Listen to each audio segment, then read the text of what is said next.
Hey there guys, and welcome back to Pokemon Platinum. In the last episode, we beat the champion, became the new champion, and now we're gonna pretty much finish off the tiny tidbit of story that remains. But first of all, we have an entirely new area we have access to, but to get there you need to get the National Pokédex. And you get the National Pokédex if you've seen every single Pokemon in the Sinnoh-Dex. There's 210 in total. And it seems I've seen all of them except for 3. And if you pretty much battled every trainer along the way, then you should have pretty much just 3 gaps remaining. Something on a ship at Snowpoint City. And Project Run coming along, yeah, it's almost done, that project of his. So, what 3 Pokemon am I missing?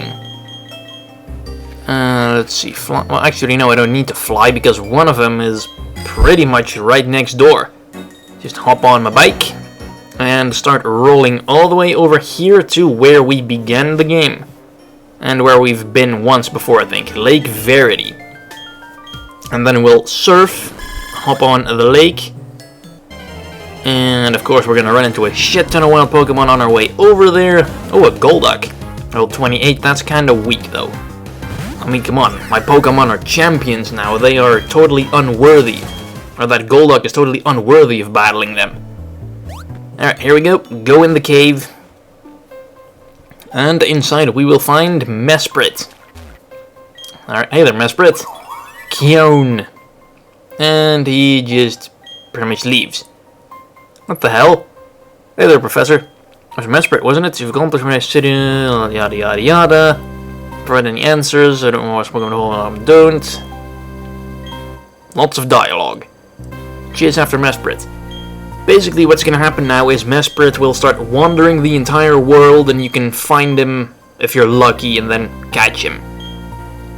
Basically. And for some reason the other 2 of that trio of weird pixie things don't do that. I'm not really sure why the hell Mesprit does and the other 2 don't, it's just weird.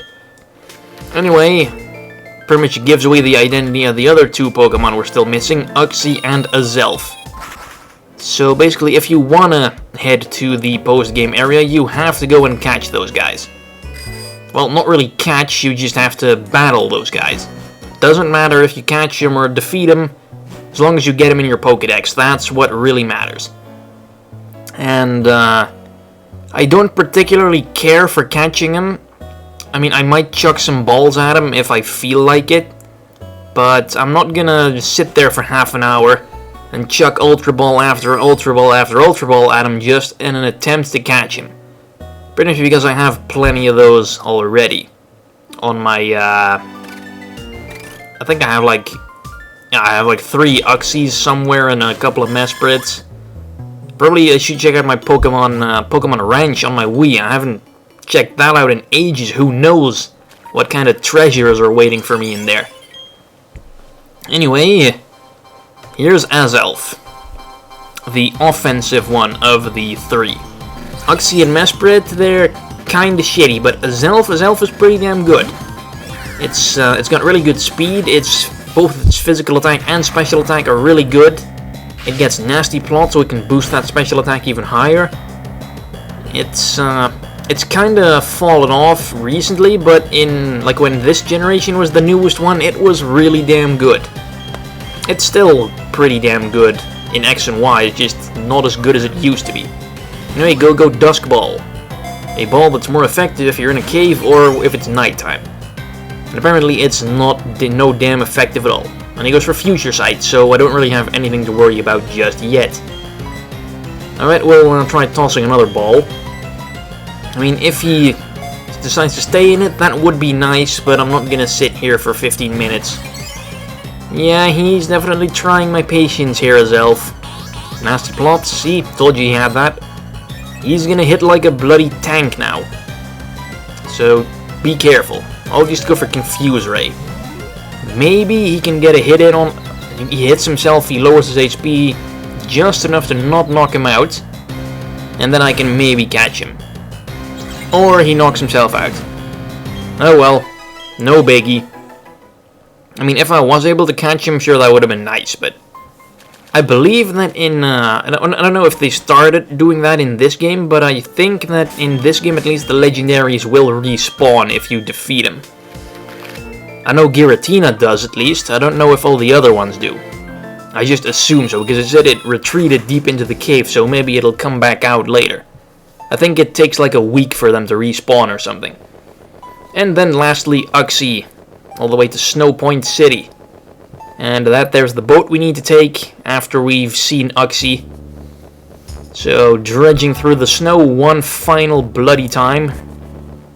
And up we go. Oh yeah, wait, no one knows rock climb anymore. Guess I have to teach that to someone real quick. Garchomp doesn't really have any moves that I want to get rid of, but I guess Torterra, technically, Iron Tail isn't going to do much for me, so I don't feel bad about getting rid of that. Because it's a terrible move anyway.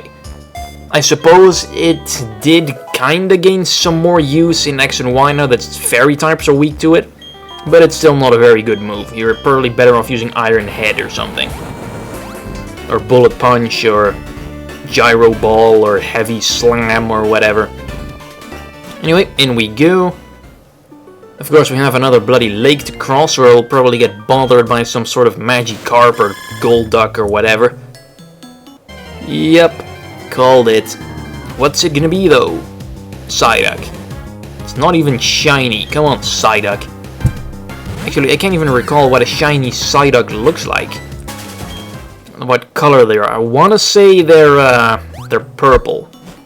Either purple or like silverish gray, I think. Anyway, Uxie, final one of the three. Uxie is the defensive one. And I think as far as defensive psychic types go, it's probably one of the better ones, but I don't think it has any reliable recovery moves. So that's really what hurts a defensive Pokemon. If you don't have a reliable recovery move, you're just not gonna be used very often. Stuff like Blissey has a Soft-Boiled, Skarmory, Roost. Pretty much every effective wall has to have one of those recovery moves. Uxie, I don't think has one of those. Anyway, he did use Amnesia, so maybe he can survive this Thunderbolt. And we'll see. Yeah, another Amnesia. Jeez, he's not gonna have any memories left. Actually, wasn't that the thing Uxie did? Like, I know each of these three had some sort of power. Like, one of them was knowledge, one was willpower, and one was emotion, I think. And they did stuff to people if you crossed them or something. I think Uxie was the knowledge one. I think Uxie could make you forget all that you know or something. Anyway, if we go to the National Dex now, scroll all the bloody way down. Jeez, I did not catch a lot of Pokemon. Let's see. Oh, here they are. Uxie, Mesprit, Azelf. Alright, National Sinnoh Dex completed. Mission accomplished. So what we need to do now is go get the National Dex. So we go back to Sandgem Town, where I don't think I've set foot in well over 60 episodes. No wait, this is episode 60. Well over 55 episodes then. So go to the Professor's Laboratory. Hey there, Professor. Your Pokemon in the Pokedex? Yes, you will find it quite complete. Pokemon in the Sinnoh region are being added to your Pokedex. Excellent. Hey, who's that? It's that guy we all know, Professor Oak. He has to shoehorn himself into every single Pokemon game. Although I don't think he's in X and Y. Guess they didn't have enough time to fashion up a decent 3D model of him. Even though the 3D models of the humans in X and Y look kinda weird. In the overworld, at least. Anyway, hey there, Oak. Good deal about your Professor Rowan lately, yada yada yada. Also got an impeccable sense of timing. Gee, I had an errand to run for Professor Rowan on my visit here, looking to bring the data for the National Pokedex. Oh, how convenient. Many kinds of Pokemon in this world of ours that are apparently not in this region or whatever. Anyway, have no fear, I'll get the job done. Yes, I'll go and collect all 493 Pokemon. That's how many there were in this generation, at least. Now there's well over 200 more. 721 to be exact. Kinda wonder what number they're gonna get to with Generation 7. Because as far as new Pokemon go, Generation 6 didn't really add much. I mean, Generation 1, okay, that was 151. Generation 2 added 100. Generation 3, let's see, they went from 251 to 386, so that's 135, that's also quite sizable. Generation 4 added 107. Generation 5 added, I think, 649, I think, so that's, crap, now I have to do math off the top of my head, I'm not very good at that. Let's see, 493 plus 7 is 500, and then plus 149, so that's 156. And then Generation 6 comes around and basically adds, I think, 72. Or, yeah, 72. So that's not really all that much compared to all the other generations. Oh, Generation 5 added more than twice that. It's not that far off from Generation 2 and 4, though. I guess they kinda got lazy in those. Anyway, riding this awesome boat with drills. Just drilling straight through the ice. And look, we're at some place, and this tool is waiting for us right here. And fine, come with me, will ya? What? What's all the hubbub? Oh, lots of people around here. Jeez. Oh, hey, look who it is. It's Flint and Volkner. Yep, so you're right here, the battlefront here, and these guys came along and got in my face about it, like they didn't want to test me if I'm good enough. So what, they turned into assholes all of a sudden? I'm not gonna rush into any battle before I see if my Pokemon are healed or not. Also, I need to put the right guy up front, because if we're gonna be fighting against a guy with just electric types and just fire types, of course I'm gonna be putting Garchomp up front. Alright, Elite Four and Gym Leader, let's see if we can kick their ass. Depends on how hot your spirit burns, I don't know how much you get myself into this, but... yeah, I beat these guys before, so... shouldn't be much of a problem. See if my rival is just gonna help me out here, actually.